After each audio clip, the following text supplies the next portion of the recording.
हम प्रभु परमेश्वर को धन्यवाद देंगे आज की सुंदर सुबह के लिए कि परमेश्वर ने आपको और मुझे ये सुंदर सुबह दी है कि हम परमेश्वर के वचन का अध्ययन करें और प्रभु के प्रेम का एहसास हम कर सकें। आप सभी का स्वागत है, वेलकम है लिविंग क्रिश्चियन मूवमेंट फेलोशिप की ओर से कि प्रभु आप सबको बहुत आशीष दे और प्रभु का दया का हाथ आप सब पर बना रहे। प्रियो, आज के दिन की शुरुआत हम प्रभु के वचन के साथ करना चाहते हैं ताकि ये वचन मेरे और आपके जीवन में फलवंत हो और मेरे और आपका जीवन और अधिक आगे बढ़ता जाए। प्रभु ने हमें मौका दिया है और जब एक पुस्तक का अध्ययन करते हैं तो हमारे लिए आशीष का कारण बनता है। और ये बहुत ही आनंद की बात है कि अलग अलग समय पर जब हम एक पुस्तक को लेकर बाइबल की उसका अध्ययन करते हैं तो उसके द्वारा हमें बहुत सारी बातें सीखने को मिलती है। आज मैं आपके सामने पढ़ना चाहूँगा, नए अध्याय को शुरू करेंगे। प्रकाशित वाक्य इसका 12वां अध्याय उसके 1 पद से लेकर 6 पद तक। Revelation chapter 12 versus 1 to 6। ये पहले 6 पदों को मैं आपके सामने पढ़ना चाहता हूँ और आप इसको ध्यान से सुनेंगे। लिखा है, फिर स्वर्ग में एक बड़ा चिन्ह दिखाई दिया, अर्थात एक स्त्री जो सूर्य ओढ़े हुए थी और चांद उसके पांव तले था और उसके सिर पर 12 तारों का मुकुट था। वह गर्भवती हुई और चिल्लाती थी और प्रसव की पीड़ा में थी। एक और चिन्ह स्वर्ग में दिखाई दिया और देखो एक बड़ा लाल अजगर था जिसके 7 सिर और 10 सींगे थे और उसके सिर पर 7 राजमुकुट थे। उसकी पूंछ ने आकाश के तारों को 1/3 को खींचकर पृथ्वी पर डाल दिया। वह अजगर उस स्त्री के सामने जो जच्चा थी खड़ा हुआ कि जब वह बच्चा जने तो उस बच्चे को निगल जाए। वह बेटा जनी जो लोहे का दंड लिए हुए सब जातियों पर राज्य करने पर था और वह बच्चा एकाएक परमेश्वर के पास और के सिंहासन के पास उठाया कर पहुंचा दिया गया और वह स्त्री उस जंगल को भाग गई जहां परमेश्वर की ओर से उसके लिए एक जगह तैयार की गई थी और वहां वह 1260 दिन तक पाली जाती है। परमेश्वर अपने इस वचन के पढ़े और सुने जाने पर आशीष दे, आमीन। दुआ करेंगे। प्रियो, जीवन की अच्छी आशीषों के देने वाले हमारे प्रभु, हम बड़े आदर के साथ, दीनता नम्रता के साथ, आदर भक्ति के साथ आप जैसे महान परमेश्वर के चरणों में झुके हैं। प्रभु, हम कमजोर हैं, निर्बल हैं प्रभु, असहाय हैं, बहुत सारी कमजोरियां जीवन में रहती हैं प्रभु। उसके बावजूद भी आप हमसे प्यार करते हैं प्रभु। आप चाहते कि हमारा भरोसा केवल आप पर है प्रभु और दिल की गहराई से प्रभु हम आपकी सच्चाई को अपने जीवन में लेते हुए आगे बढ़ते चले जाएं और बहुतों के लिए प्रभु आशीष का, आनंद का कारण बन सके। हे दयालु, हे सामर्थी, हे विश्वास के योग्य परमेश्वर, हम बड़े आदर के साथ, दीनता नम्रता के साथ अपने आप को, अपने कमजोर निर्बल जीवन को आपके हाथ में सौंपते हैं। हमारे सारे भाई बहनों पर आपके अनुग्रह की दृष्टि चाहते हैं। जो बीमार है, परेशानी में है, कठिनाई में है, दुख में है, मुसीबत में है, आप उनकी सुधि ले। बीमारों के लिए हम प्रार्थना करते हैं प्रभु जी, जो अस्पतालों में भर्ती प्रभु जी, आप उनकी सुधि ले प्रभु। आपका दया का हाथ उनके साथ बना रहे। हे पिता परमेश्वर, हम प्रार्थना करते हैं हमारे भाई अनिल राठी के लिए, उनके जीवन के लिए आप उनको संभाले, आप उनको जीवन दे, आपकी सुरक्षा उनको मिले ताकि वो पूरी तरह स्वस्थ हो जाए और आपकी महिमा कान बन सके और जो आपकी योजना पिता आपके नाम से पूरी हो सके। प्रभु, आपके हाथों में सौंपते हैं, उनके जीवन को बदल प्रभु जी, उनके जीवन में काम कर। डॉक्टर्स के लिए, नर्सिस के लिए प्रार्थना करते हैं प्रभु जी, आप उनको बुद्धि दे, सही ट्रीटमेंट करने में आप उनकी मदद करें ताकि वो स्वस्थ हो जाए, उनको जीवन मिले इस पृथ्वी पर प्रभु जी, ये जीवन को प्राप्त कर सके और बहुतों के लिए आशीष का, आनंद का कारण बन सके। हमारे प्रदेश राजस्थान के लिए प्रार्थना करते हैं, आप इस प्रदेश पर आपकी आशीष चाहते हैं, आशीष दे परमेश्वर। यहाँ के मुख्यमंत्री अशोक गहलोत जी पर आपकी आशीष चाहते हैं, उनको सुरक्षित रखे, उनको अपने हाथों में ले, अपनी महिमा के लिए इस्तेमाल करें ताकि सब बातों के द्वारा आपका नाम ऊंचा किया जाए। हमारे देश के लिए, देश के प्रधानमंत्री के लिए, राष्ट्रपति के लिए प्रार्थना करते हैं, आप उनको भी अच्छी बुद्धि और ज्ञान दे ताकि देश का संचालन आपकी महिमा के लिए कर सके। हम बड़े आदर के साथ उन 5 राज्यों को प्रभु जी आपके हाथ में सौंपते हैं जहां पर इलेक्शन हो रहे प्रभु जी। हे पिता, प्रार्थना करते हैं अपनी महिमा को प्रकट होने दे। आप सिंहासन पर विराजमान परमेश्वर हैं। ऐसे लोगों को जो ईमानदारी से, सच्चाई से इस देश का संचालन करना चाहते हैं, इस देश की सेवा करना चाहते हैं, अपने प्रदेश की सेवा करना चाहते हैं, ऐसे लोग को चुने प्रभु जी। चुनाव आपका है प्रभु जी, हम जानते प्रभु जी। आप चुनकर लोगों को खड़ा करते हैं ताकि आपके नाम को महिमा मिले। बड़े आदर के साथ हम सभी को आपके हाथ में सौंपते हैं। इस डिवोशन के लिए प्रार्थना करते हैं, इस पर भी आपकी आशीष चाहते हैं। आपके सभी सेवकों के लिए हम प्रार्थना करते हैं, सारे फादर्स के लिए, सिस्टर्स के लिए, बिशप के लिए प्रभु जी, और उन सारे पासवानों के लिए प्रभु जी, उन सारे आपके सेवकों के लिए जो आपकी सेवकाई में लगे हुए प्रभु जी। आप उनकी सुधि ले, आप उनकी आवश्यकताओं की पूर्ति कर, आप उनको अपने हाथों में ले और आगे बढ़ाएं ताकि वो जीवन में आगे बढ़ते जाएं और बहुतों के लिए आशीष का कारण बन सके। सारी महिमा आपको देते हुए विनती को अपने प्रभु अपने धार करता यीशु मसीह के नाम से मांगते हैं, आमीन।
सब तेरे लिए, तूने भी उसे छेड़ा था, फिर भी प्यार से वो बुलाता। जाता क्यों नहीं तू उसके पास, फिर भी प्यार से वो बुलाता। जाता क्यों नहीं तू उसके पास।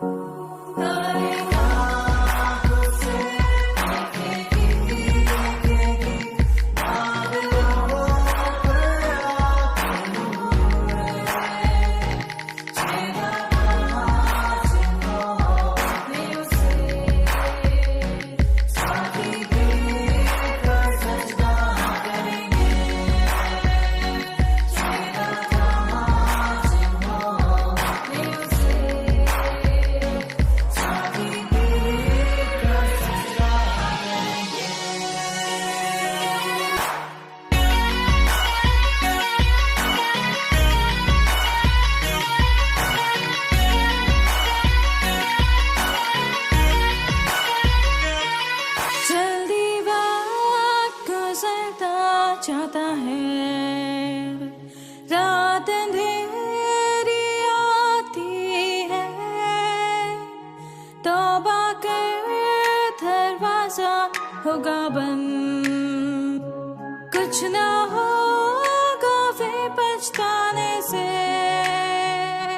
तौबा कर दरवाजा होगा बंद, कुछ ना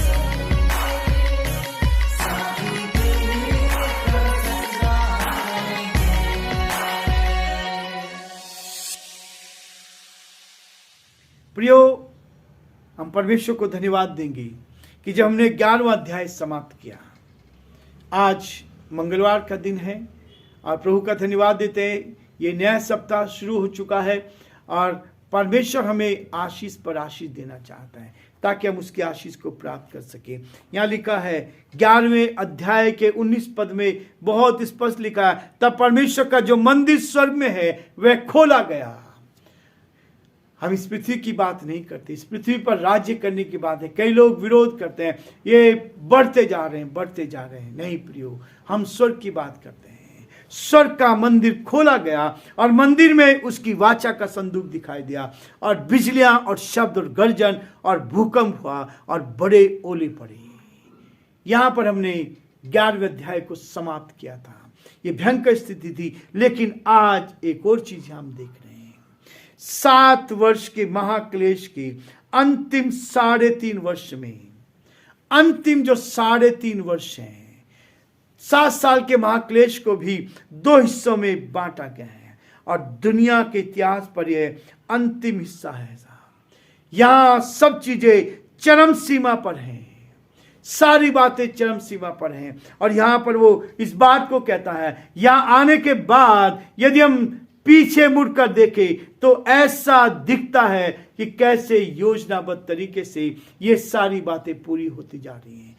एक प्लानिंग की गई है, एक योजना तैयार की गई है, उस योजना के अनुसार सब कुछ होता चला जा रहा है। जो लोग उस महाक्लेश के में उस समय इस पृथ्वी पर होंगे वे अविश्वासी लोग होंगे, जो आज विश्वास नहीं कर रहे हैं, जो इस वचन का ठट्टा करते हैं, बोला रे क्या हो गए, हो ही नहीं सकता। नूह के समय में भी ऐसा था, लोग कहते थे कुछ नहीं होगा। लेकिन प्रियो, यहां इस बात को कहता है, वे लोग होंगे जो विश्वास नहीं करेंगे, अविश्वासी होंगे, क्योंकि महाक्लेश से पहले ये सब चीजें जो विश्वासी लोग हैं उठा ले जाएंगे।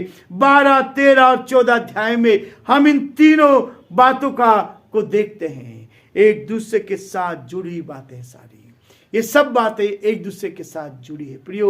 और यही वो मुझे और आपको भी कहता है।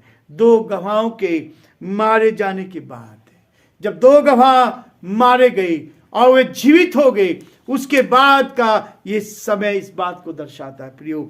ये बात हमारे सामने है और कहता है, और उठाए जाने के बाद परमेश्वर का मंदिर जो स्वर्ग में खोला जाता है, ये असली मंदिर है।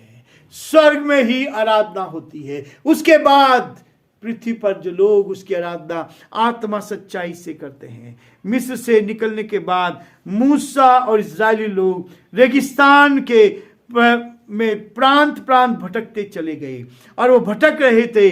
तब परमेश्वर ने मूसा को सीने पर्वत पर बुलाया और इसी प्रकार के मंदिर का निर्माण करने के लिए कहा।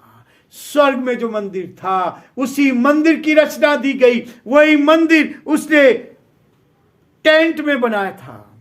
उस मंदिर की जो रूपरेखा मूसा को दी गई थी और यही तंबू था। मूसा ने मिलाप वाला तंबू बनाया जो स्वर्ग के मंदिर के प्रतिरूप था, जहां आप परमात्मा से बात कर सकते हैं, जहां परमात्मा से मिल सकते हैं। और मूसा ने वही मंदिर बनाया जिसमें वाचा का संदूक रखा गया था। और यही वाचा का संदूक यहां बताया गया है। स्वर्ग में इस बात को दिखाया गया है। वाचा का संदूक परमेश्वर शुरू से लेकर अंत तक जो दर्शन देता है, उसमें परमेश्वर की वाचा है। वो मनुष्य के साथ वाचा बांधता है, वो मनुष्य के साथ उस वाचा को पूरा करता है और मनुष्य उसकी वाचा को तोड़ता जाता है। परमेश्वर वाचा बांधता है, परमेश्वर इस बात को कहता है और उसका संबंध बराबर इस वाचा के द्वारा मनुष्य के साथ जुड़ी हुई है। ये वाचा मनुष्य के साथ जुड़ जाती है और जब जुड़ी है तो अपने वचन में वो खड़ा रहता है। जो खास बात यहां पर देखते हैं वो यह है कि परमेश्वर मनुष्य को कभी नहीं छोड़ता है और मुझे और आपको कभी छोड़ता नहीं है प्रियो। उसका वचन इस बात को स्पष्ट करता है कि वो हर समय हमारे साथ वाचा बांधता है। और आज हम इस बात को देखेंगे मुख्य रीति से। जो वाचाएं परमेश्वर ने अपने वचन में बांधी है, अपने लोगों के साथ बांधी है, उन वाचाओं को यहाँ बताया गया है। पहली 2 वाचा मैं आपको बताऊंगा और कल फिर हम आगे की वाचाओं पर ध्यान देंगे। पहली वाचा है जो अदन की बारी में परमेश्वर ने बांधी थी, अध्याय 2 में। अदन की वाटिका में परमेश्वर ने आदम और हवा से वाचा बांधी थी और यही वाचा थी जो आदम और हवा को क्या किया, 8 वाचाएं दी गई। और इस बात को कहता है दूसरी वाचा आदम के साथ उसने बांधी थी। ये उत्पत्ति के दूसरे अध्याय में हमें पढ़ने को मिलता है कि परमेश्वर वाचाओं का बांधने वाला परमेश्वर है।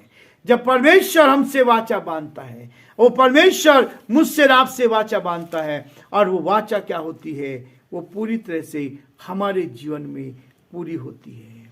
और इसलिए परमेश्वर ने जब आदम और हवा को बनाया था और यहोवा परमेश्वर ने भूमि से सब भांति के वृक्ष जो देखने में मनोहर और जिनके फल खाने में अच्छे थे उगाए और वाटिका के बीच में जीवन के वृक्ष और भले बुरे के ज्ञान का वृक्ष भी लगाया।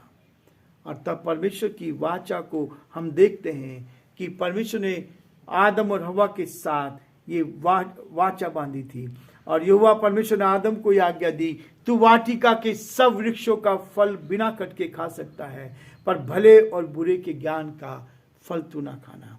दूसरे अध्याय में ये वाचा पाई जाती और वही वाचा उसने अदन की वाटिका के बारे में बांधी थी। परमेश्वर उनके साथ हर रोज स्वर्ग में मिलता था। यही है परमेश्वर की वाचा।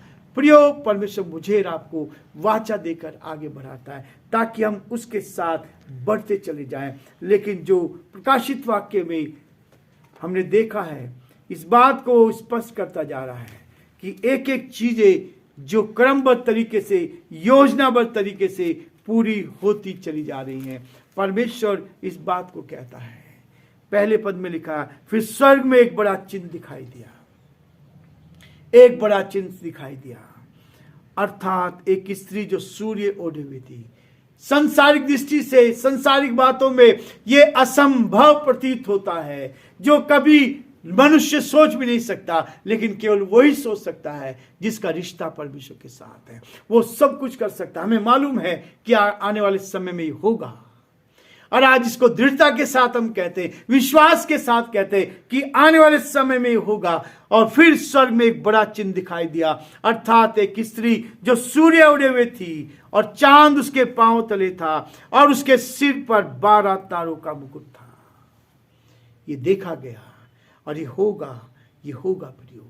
ये सब चीजें हैं। इसलिए परमेश्वर का वचन कहता है कि हम उसके साथ रिश्ता बनाएं, उसकी महिमा कान बन सके। प्रभु हम सबको बहुत आशीष दे और प्रभु का हाथ हम सब पर बना रहे।